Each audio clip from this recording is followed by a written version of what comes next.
নমস্কার বন্ধুরা, আজকে আমি বানাবো পমফ্রেট ফ্রাই। তো আমি একটা পাত্রের মধ্যে আদা বাটা, রসুন বাটা, কাঁচা লঙ্কা আর ধনে পাতা নিয়ে নিয়েছি।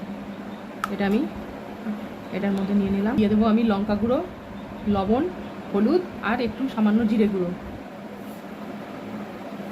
আর দিয়ে দেবো লেবুর রস। এটাকে আমি ভালো করে মাখিয়ে নেব।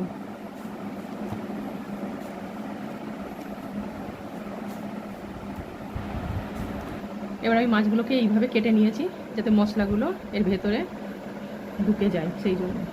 এবার আমি ভালো করে মশলাগুলোকে মাখিয়ে নেব এইভাবে। আমি এর মধ্যে ময়দা আর ব্রেড স্প্যাম নিয়ে নিয়েছি। আমি এটার মধ্যে এবার মাছগুলোকে